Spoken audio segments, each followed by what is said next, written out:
Jesus loves the little children of the world. Jesus died for all the children of the world. Red and yellow, black and white, they are precious in His sight. Jesus died for all the children of the world. Jesus rose for all the children of the world. Red and yellow, black and white, they are precious in His sight.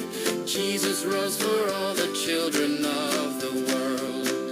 Jesus loves me every day, guides my steps along the way. In His arms I'm safe and strong, filled with joy I sing His song.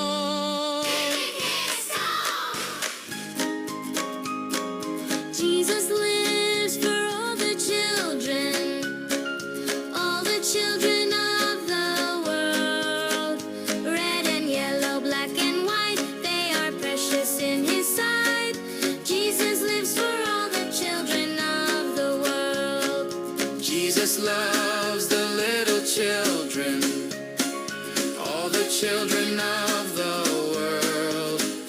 Red and yellow, black and white, they are precious in His sight. Jesus loves the little children of the world.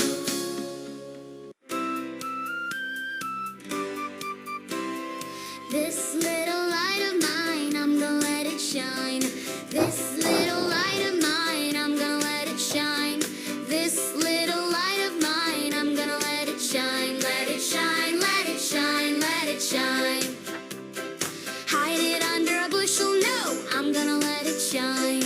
Hide it under a bushel, no, I'm gonna let it shine. Hide it under a bushel, no, I'm gonna let it shine. Let it shine, let it shine, let it shine. Won't let Satan blow it out. I'm gonna let it shine. Won't let Satan blow it out. I'm gonna let it shine. Won't let Satan blow it out. I'm gonna let it shine. Let it shine, let it shine, let it shine. Let it shine till Jesus comes. I'm gonna let it shine. Let it shine till Jesus comes. I'm gonna let it shine. Let it shine till Jesus comes. I'm gonna let it shine. Let it shine, let it shine, let it shine.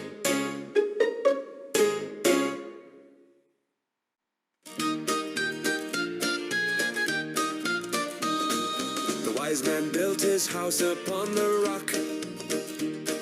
The wise man built his house upon the rock. The wise man built his house upon the rock, and the rains came tumbling down. The rains came down and the floods came up. The rains came down and the floods came up. The rains came down and the floods came up, and the house on the rock stood firm. The foolish man built his house upon the sand. The foolish man built his... Ya, anak-anak selamat sore. Kita mulai ya kegiatan kita hari ini. Oke, boleh sapa satu-satu dulu. Mela sama Wano, selamat sore. Ya, aduh kok lemes banget ah. Yosi, selamat sore Yos. Sore, Bu. Ya, Nara, selamat sore. Selamat sore, Bu. Ya, Raika, selamat sore Raika. Selamat sore, Bu. Oke, terima kasih ya sore hari ini bergabung. Mudah-mudahan nanti ada teman kita yang nyusul ya, sehingga kita bisa belajar bersama-sama. Baik, anak-anak, hari ini kita sudah sampai di materi terakhir kitab Keluaran. Woi, cepet ya. Kejadian sudah selesai, Keluaran sudah selesai. Minggu depan kita masuk ke apa setelah Kejadian Keluaran? Ayo kita Apakah? Keluaran. Sudah selesai, keluaran sudah selesai. Lalu kita lanjut ke bagian Alkitab berikutnya, yaitu apa mau jawabanmu wis bener kok? Imamat bukan, Bu? Iya, betul. Kejadian, keluaran, imamat, bilangan, kemudian ulangan. Itu 5 kitab yang disebut dengan kitab Taurat. Ya, jadi kitab Taurat itu terdiri dari kejadian, keluaran, imamat, bilangan, dan ulangan. Nah, dari 5 kitab itu, kejadian, keluaran sudah selesai. Kita baca, kita kejadian-kejadian penting kita pelajari bersama ya. Nah, besok minggu depan kita pindah ke kitab berikutnya, gitu ya. Hari ini mari kita akan mulai dengan berdoa. Yuk, lipat tanganmu, tutup matamu, tundukkan kepala. Kita satu di dalam doa. Tuhan Yesus, kami mau bersyukur untuk hari ini. Terima kasih untuk penyertaan Tuhan di sepanjang kehidupan kami. Terkhusus hari ini, mulai dari pagi hingga sore hari ini, kami merasakan bagaimana Tuhan menyertai setiap kami, sehingga kami beroleh berkat kecukupan, makanan, minuman, kesehatan, kekuatan, waktu untuk berlibur, keluarga, orang tua yang baik, yang memberkati kami. Terima kasih Tuhan untuk segala kebaikan yang boleh kami terima di hari ini. Sore hari ini kami mau dibentuk menjadi anak yang lebih baik lagi. Tolong Tuhan berkati sehingga kami boleh mengerti apa yang menjadi kehendak Tuhan atas hidup kami. Alat-alat, jaringan yang kami pakai, tolong Tuhan berkati sehingga pelajaran kami di sore hari ini dapat berjalan dengan lancar. Kami menyerahkan teman-teman kami yang belum bisa bergabung bersama kami. Tuhan berkati dengan segala keberadaan mereka. Terima kasih Tuhan Yesus, kami menyerahkan waktu ini sepenuhnya di dalam nama Yesus. Amin. Baik, yuk. Yang terakhir ya, kitab Keluaran, bagian yang terakhir, ini judulnya. Sebentar, mudah-mudahan sudah terlihat ya.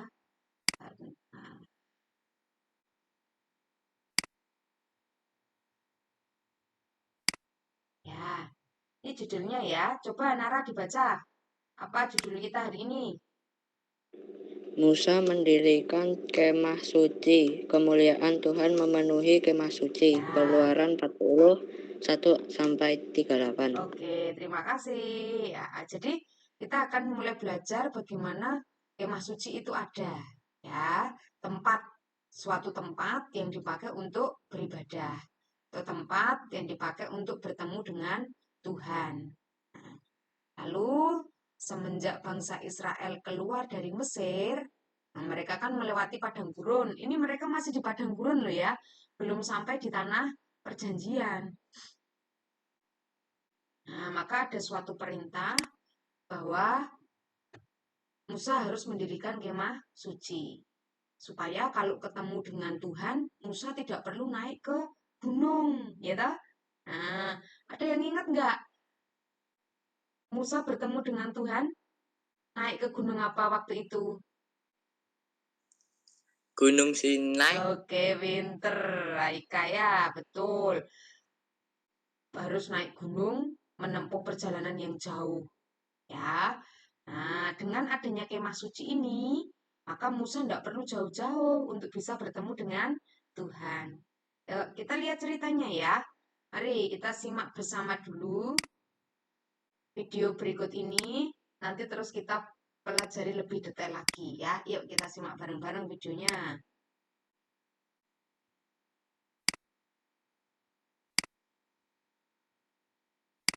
Musa naik ke Gunung Sinai untuk menerima hukum Tuhan, sementara bangsa Israel menunggu di bawah.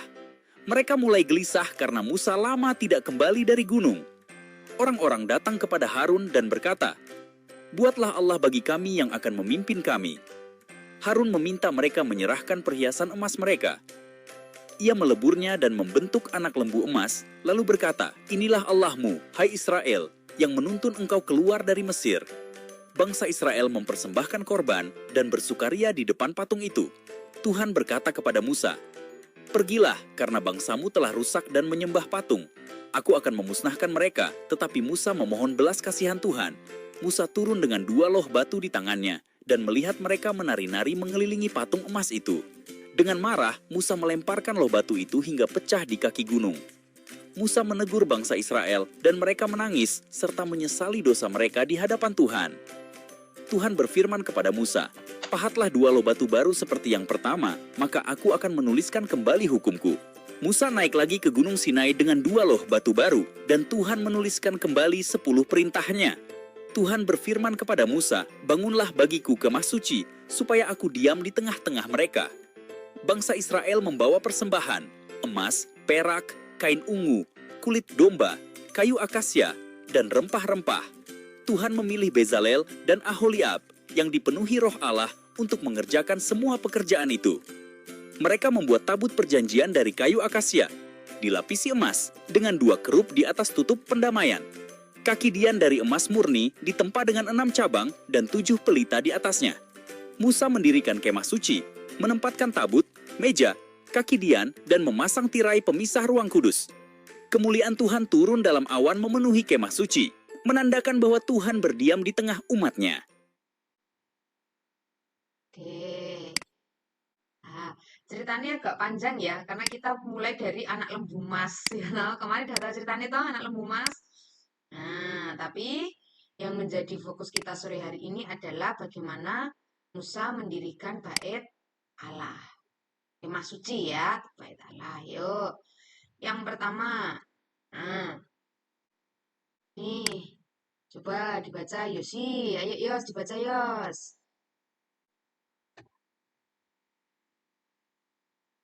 Yosi neng ndi ya? Tuhan berfirman kepada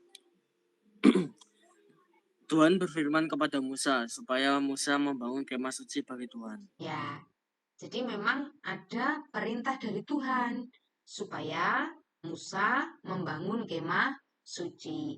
Tujuannya selain supaya Musa tidak jauh harus bertemu dengan Tuhan, yang kedua adalah Tuhan ingin hadir di tengah-tengah bangsa Israel.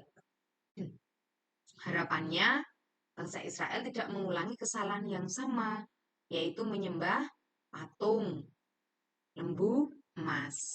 Ya, jadi tujuan Tuhan meminta Musa untuk mendirikan kemah suci adalah yang pertama supaya Musa tidak terlalu jauh, tidak perlu mendaki gunung, perjalanan jauh ketika harus bertemu dengan Tuhan.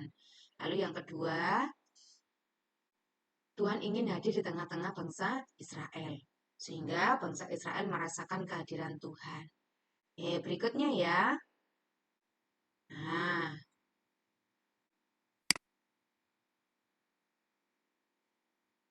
ya, ini bagian berikutnya ya. Ketika Tuhan sudah memerintahkan sesuatu kepada Musa, maka Musa menyampaikan perintah atau pesan itu kepada bangsa Israel. Nah, kita akan membangun sebuah kemah suci. Maka apa yang harus kalian lakukan, bangsa Israel lakukan? Nah, itu yang ada di layar ya. Siapa yang mau baca? Mela apa ya? Mela udah selesai belum?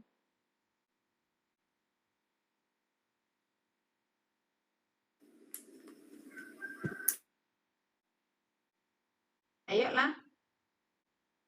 Bangsa Israel membawa persembahan emas, perak, kain kayu, dan rempah-rempah untuk pembangunan. Ya, untuk bahan bangunannya ya. Jadi untuk mendirikan sebuah kemah atau mendirikan sebuah bangunan itu kan butuh alat, butuh bahan gitu ya. Maka bangsa Israel dengan sukarela membawa persembahan. Ada emas, perak, kain, kayu, rempah-rempah untuk bahan bangunan. Kalau zaman sekarang mungkin butuhnya semen, batu, pasir gitu ya. Butuh keramik, butuh genteng. Nah, kalau zaman dulu mungkin bangunannya tidak seperti kita sekarang ini. Jadi cukup kayu, kain. Nah, itu sudah bisa membangun sebuah kemah. Nah, jadi mereka semua mengumpulkan bahan-bahan supaya kemah suci itu benar-benar bisa terbangun di tengah-tengah bangsa Israel. Nah, berikutnya, yuk kita lihat berikutnya ya. Nah, coba Nara dibaca berikutnya, Ra, yang ada di layar. Tuhan memilih Bezalel dan Aholiab yang dipenuhi roh Allah untuk mengerjakan pekerjaan pembangunan kemah suci. Ya, ada nama baru lagi ya yang muncul sore hari ini, yaitu Bezalel dan Aholiab. Dua orang yang dipenuhi oleh roh Allah sehingga punya talenta, punya kemampuan untuk membangun kemah suci. Nah, dua orang ini yang dipercaya untuk mengerjakan pekerjaan pembangunan kemah suci. Orang yang dipilih Tuhan. Tuhan memilih Bezalel dan Aholiab. Ketika Tuhan memilih dua orang ini, maka sesungguhnya Tuhan sudah memperlengkapi mereka, ya, diperlengkapi dengan kepandaian, dengan keterampilan, sehingga kemah suci itu bisa terbangun. Karena untuk membentuk sebuah bangunan itu kan tidak semua orang bisa melakukannya ya. Sama seperti kita sekarang ini loh. Kalau kita mau membangun rumah, memperbaiki rumah, itu kan kita perlu cari tukang, toh. Kadang mama, papamu kan nggak bisa mengerjakan sendiri, perlu memanggil tukang, karena memang dibutuhkan keahlian khusus, ya, untuk membangun sebuah bangunan. Sudah ya nak, Tuhan memilih Bezalel dan Aholiab yang dipenuhi roh Allah untuk mengerjakan pekerjaan pembangunan kemah suci. Ya, yuk berikutnya. Nah, ini udah mau selesai kita ya. Demikianlah diselesaikan pekerjaan mendirikan kemah suci dengan perlengkapannya. Perlengkapannya tadi ada apa saja ya? Ada yang masih ingat enggak? Atau ada enggak yang bisa buka Alkitab? Coba dibuka tadi dari kitab apa mau? Keluaran ya. Keluaran 40 ayat 1 sampai 38.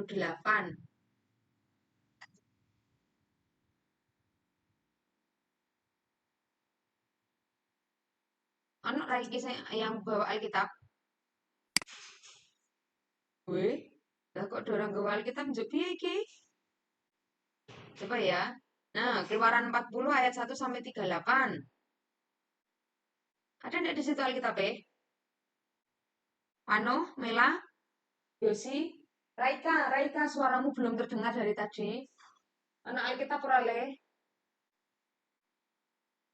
Atau HP-nya bisa dibuka? Yuk, Keluaran 1. Ya, baris juga tak buka. Yuk. Kalau perlengkapannya kalau ditulis di sini semua nanti panjang toh. Oh, wih, apa wih, saya buka wih. Yuk, dibuka. Yuk. Keluaran 40 ya. Ayat 1 sampai 38.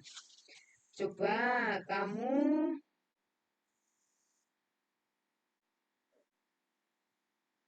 apa saja yang dibutuhkan di situ?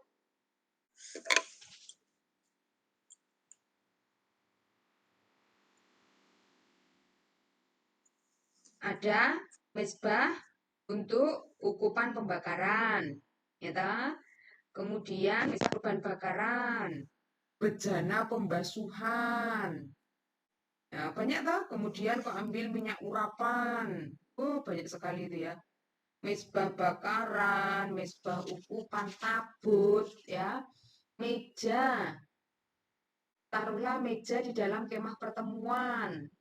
Dan kandil, nah, ditempatkannya kandil di dalam kemah pertemuan, dipasangnya lampu-lampu dan seterusnya. Ya, itu maksudnya perlengkapan yang didirikan juga ya, atau yang dilengkapi di dalam kemah suci itu. Baik, sampai sini jelas ya nak?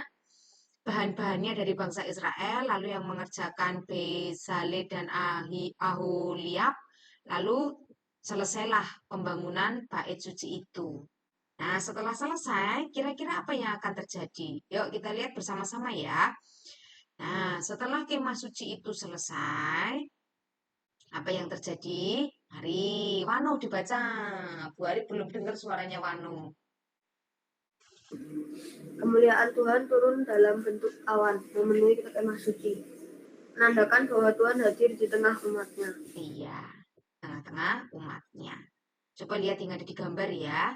Kemuliaan Tuhan turun dalam bentuk awan, memenuhi kemah suci, menandakan bahwa Tuhan hadir di tengah umatnya. Nah, jadi kalau zaman dulu orang akan merasakan kehadiran Tuhan. Beda dengan kita yang sekarang ya, mungkin kita tidak akan melihat kehadiran Tuhan dalam bentuk awan dan seterusnya. Tuhan hadir di dalam hidup kita melalui karya Roh Kudus. Nah, yang ada di dalam hati, kemudian bisa kita rasakan di dalam kehidupan sehari-hari. Tapi kalau di kitab Kejadian dan Keluaran, kira-kira Tuhan menampakkan dirinya dalam bentuk apa saja, Nak? Selain dalam bentuk awan. Ada yang masih ingat? Ayo. Dalam bentuk Bentuk Yang lebih saya satu-satu dulu, yuk sebentar, baru buka dulu. Oke, Nara, dalam bentuk apa, Ra? tiang api, Oke, pinter, masih ingat ceritanya ya. Jadi dulu, waktu bangsa Israel keluar dari Mesir, Tuhan menampakkan dirinya kalau malam dalam bentuk tiang api, kalau siang dalam bentuk tiang awan. Ada lagi?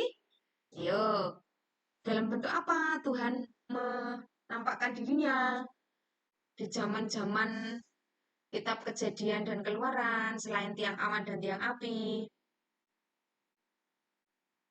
Ayo, ada satu lagi loh ya. semak terbakar. Iya, pinter ya sih ya. Semak yang terbakar. Waktu dia menampakkan dirinya kepada Musa. Waktu Musa diutus untuk membawa bangsa Israel keluar dari Mesir. Nah, zaman dulu Tuhan menampakkan dirinya dalam bentuk seperti itu. Kalau sekarang sudah tidak seperti itu, sudah beda zamannya ya. Kalau kita lihat semak terbakar, kita lihat yang awan, kita lihat yang api, mungkin jatuhnya itu bukan Tuhan menampakkan dirinya ya, tapi fenomena alam gitu ya.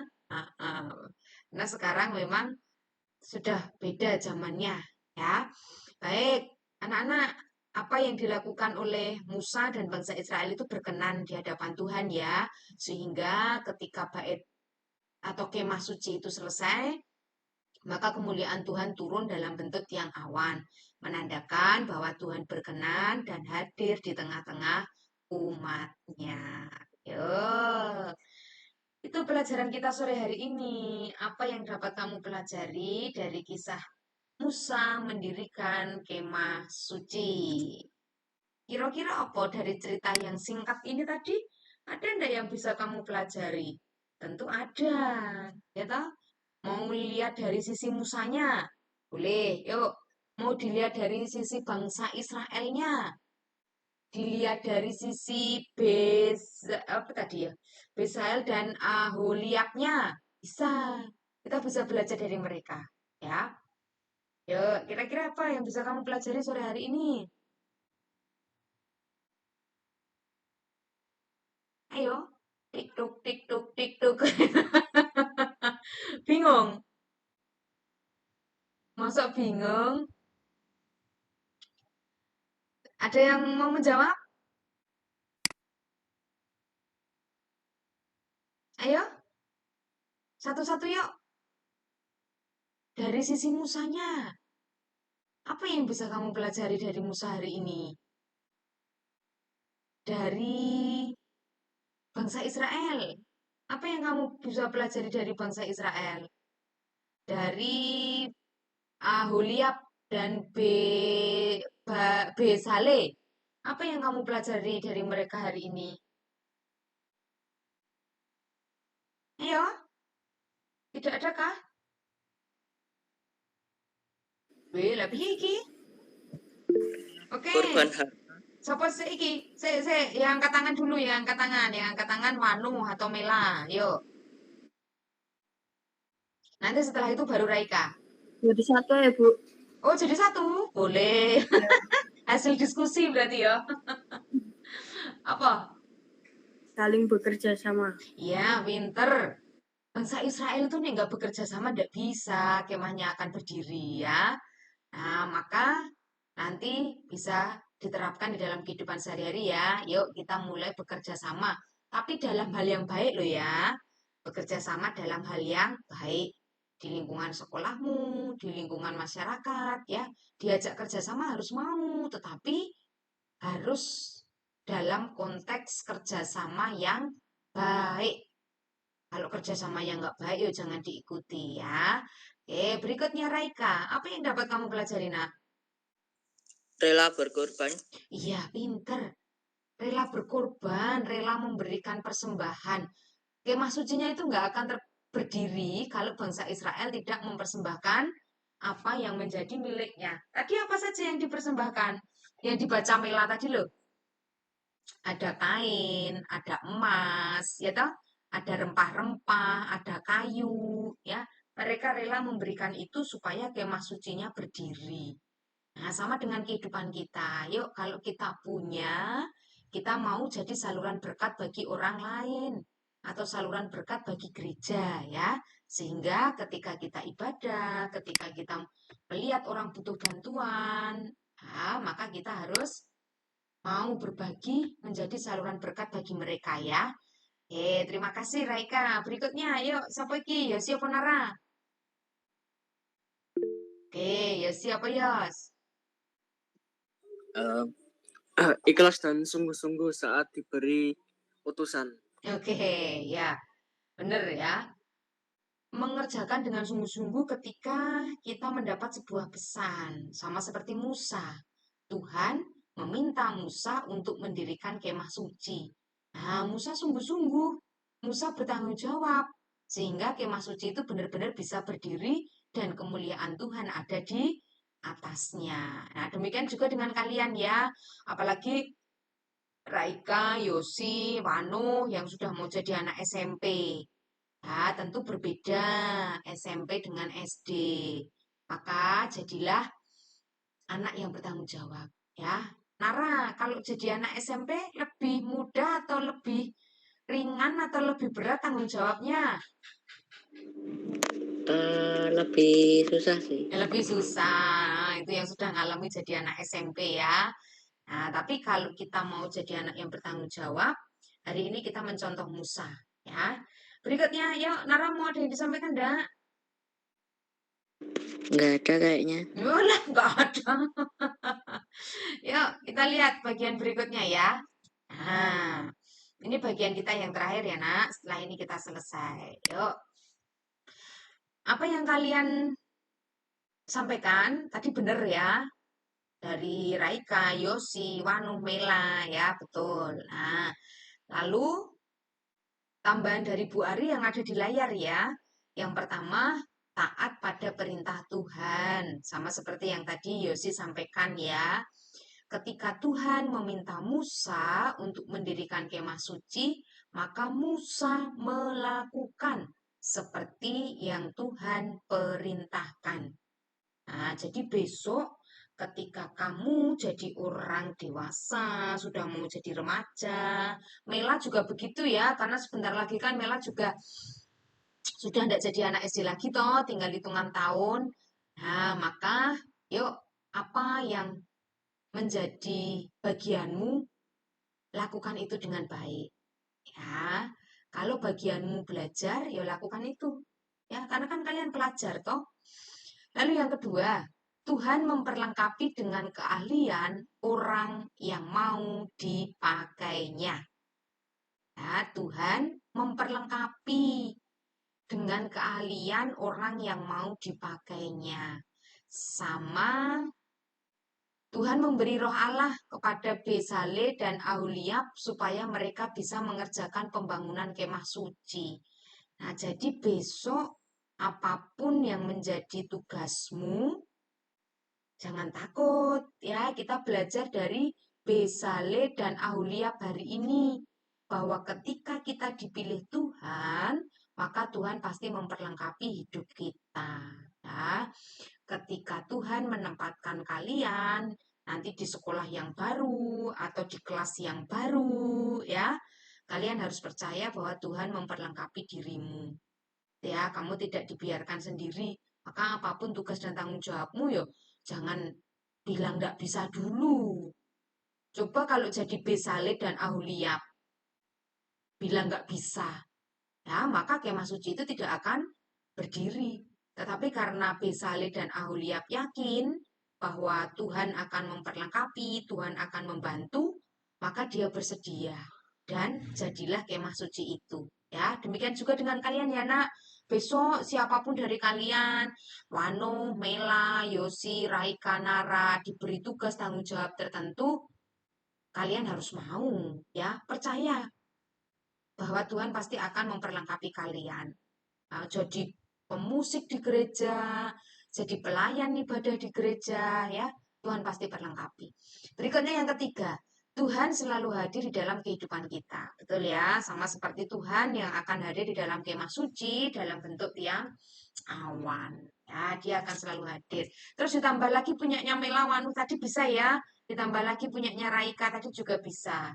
Bu Hari belum tambahkan di situ. Tapi benar ya, harus ada kerjasama, kemudian keikhlasan untuk mempersembahkan sesuatu seperti yang dilakukan bangsa Israel tadi. Ya, baik, anak-anak terima kasih sore hari ini ya. Bu Hari berharap singkat ceritanya, tetapi itu benar-benar bisa kita terapkan di dalam kehidupan kita. Selesai kejadian dan keluaran. Coba kalau Bu Hari tanya, kan kemarin kejadian udah selesai, sekarang dari kitab keluaran. Kira-kira peristiwa apa yang selalu membuatmu terkesan dan kamu ingat dari keluaran? Ada? Keluaran? Ayo. Apa yang kamu ingat? Satu wae. Kisah di kitab keluaran yang benar-benar mengesan dalam dirimu. Keluaran itu mulainya dari kalau kejadian itu kan berakhir di waktu Yusuf meninggal. Ya toh, keluarganya kan sudah pindah ke Mesir semua. Nah, ternyata ketika di Mesir, keluarganya Yusuf yang disebut dengan bangsa Israel itu bertambah banyak jumlahnya. Nah, ketika Yusuf masih hidup, bangsa Israel di Mesir, keluarganya Yusuf itu diperlakukan baik. Nah, tapi ketika Yusuf meninggal, maka mereka diperlakukan secara tidak baik, ya. Nah, jadi kitab Kejadian itu berakhir di Yusuf meninggal. Lalu kitab Keluaran dimulai dari bangsa Israel ditindas di Mesir. Nah, yuk kira-kira dari yang Bu Ari sampaikan tadi, mana yang kisah di kitab Keluaran yang paling mengesankan buat kalian? Satu-satu dulu ya, mulai dari Yosi. Yang mana Yos? Yang paling mengesankan Yos? Apa ya?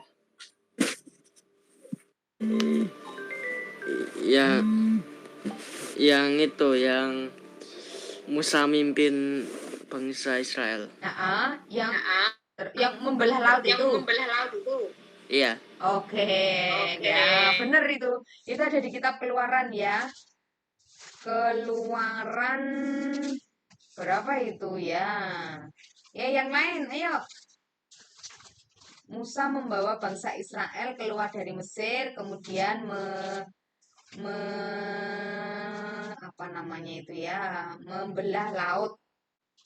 Lalu bangsa Israel bisa keluar dan Firaun beserta anak buahnya mereka tenggelam di laut itu. Oke, ada lagi? Siapa ini yang mau cerita? Yang paling mengesankan? Keluaran 14 yang Suyosi tadi sampaikan ya. Menyeberangi laut Tebrau. Ya, itu ada di Keluaran 14. Ayo, lainnya. Raika, Wano, Yosi, Mela, Nara. Oke. Mela apa Wano dulu? Mela. Ella, apa lah yang paling mengesankan selalu kamu ingat? Kalau aku dan yang mudah dihafalin itu yang ke-10 firman. Oke, pinter 10 perintah Tuhan atau 10 firman Tuhan ketika Musa diminta naik ke Gunung Sinai. Baik, yuk yang lain tinggal bertiga ini, ayo. Aku, Apa no? Tuhan menampakkan diri di Gunung Sinai. Iya, Tuhan menampakkan diri di Gunung Sinai dalam bentuk awan yang sangat besar. Musa waktu itu 40 hari 40 malam berada di sana ya. Berikutnya, ayo tinggal Nara sama Raika. Apa yang kira-kira membekas? Kan banyak kok kisahnya. Ayo iki berdua. Apa Ra? Yang paling kamu ingat Ra? Aku lupa ya. Yo, masuk satu kitab keluaran lupa. Ayo diingat-ingat dulu. Dia sambil nunggu Raika. Ayo Kak, apa Kak? Kemenangan orang apa? Ya, betul. Orang Israel melawan orang Amalek. Amalek. Gini yo ingat, ya toh? Nah, waktu itu Yosua yang maju berperang, lalu Musa, Harun, dan Hur, dia yang mengangkat tongkatnya. Nah, ketika tongkat itu diangkat, bangsa Israel menang. Ketika tongkat itu diturunkan, bangsa Israel kalah. Nah, lalu Harun dan Hur meminta Musa untuk duduk dan menopang tangannya. Ben ora keju gitu ya, sehingga tongkatnya bisa terangkat terus. Yo, terakhir, ayo Rapura. Banyak loh. Masuk satu pun gak ada yang ingat. Lupa ya. Ya wes iki nek Nara nggak ngomong kita nggak selesai ya teman-teman ya. Sampai besok pagi ya. Apa ayo? Anu aja Musa membelah lautan. Tadi sudah Yosi ya. Kan mau disampaikan Yosi. Ada yang ingat nggak kejadian tentang mana? Mana itu apa mana? Oh, Apa? anu, yang roti itu. Nah, tahu tuh. Jadi kalau pagi datanglah mana? Kalau sore apa yang datang? Burung puyuh. Iya, pinter. Raika sepuluh CTA ya, tak? Nah, terus ada lagi kejadian yang orang Israel bersungut-sungut minta air minum. Ayo, siapa yang masih ingat? Minta air minum, kemudian apa yang dilakukan Musa? Nggak ingat? Waduh, lanjut piye iki? Yang kejadiannya minum di danau itu bukan? Bisa jadi. Marah Kejadian. dan di Elim. Iya, pinter di Mara dan di Elim. Airnya yang Raika sebutkan tadi, minum di danau, lalu airnya apa yang dirasakan oleh bangsa Israel? Airnya pahit. Nah, marah lagi bangsa Israel. Lalu apa yang dilakukan? Apa no? Supaya airnya nggak pahit. Bersungut-sungut kepada Musa. Iya, betul. Bangsa Israel marah, bersungut-sungut menyalahkan Musa. Nah, lalu apa yang Musa lakukan? Sehingga airnya nggak pahit lagi. Tuhan meminta Musa melempar kayu ke dalam air. Pinter ya. Gue buka catatan apa ya gue ya? Gak apa-apa ya, punya catatan ya dibuka. Pinter ya Wano ya. Wano melai rajin le nyatet ya. Baik, anak-anak itu tadi kisah-kisah yang kita pelajari di kitab Keluaran ya. Besok kita coba review lagi, kita coba ingat-ingat lagi ya. Terus besok minggu depan kita masuk di kitab selanjutnya ya. Terima kasih untuk hari ini. Mari kita akan akhiri dengan berdoa. Ada yang mau memimpin doa? Sampai kita memimpin doa. Minggu lalu itu Nara. Sebelum kita libur panjang itu. Nah, hari ini kita mulai dari yang baru lagi ya. Soalnya sudah selesai semua ya. Coba kita mulai dari Wano. Wano itu terakhir mimpin di bulan Maret. Maret, April, Mei, Juni. 3 bulan loh, no. Ya, Wano, lalu besok kita bergilir lagi mulai ke urutannya berikutnya ya. Kita mulai dari Wanuh untuk hari ini. Minggu depan setelah Wanuh ada sebentar Wanuh kemudian Mela. Mela, setelah Mela itu Raika. Setelah Raika Yosia. Yuk hari ini Wanuh dulu ya. Ya. Ya, yuk ajak temannya berdoa yuk. Mari teman-teman kita berdoa. Tuhan Yesus, terima kasih atas sore hari ini kami bisa berkumpul bersama menggunakan Zoom untuk mendengarkan firman-Mu. Kiranya firman-Mu dapat kami lakukan di kehidupan sehari-hari ya Tuhan. Dan sebentar lagi kami juga akan melanjutkan aktivitas kembali. Kiranya Tuhan berkati ya Tuhan. Terima kasih Tuhan. Haleluya. Amin. Amin. Terima kasih ya. Selamat beraktivitas. Ketemu besok pagi. Bagi Ambre, naik.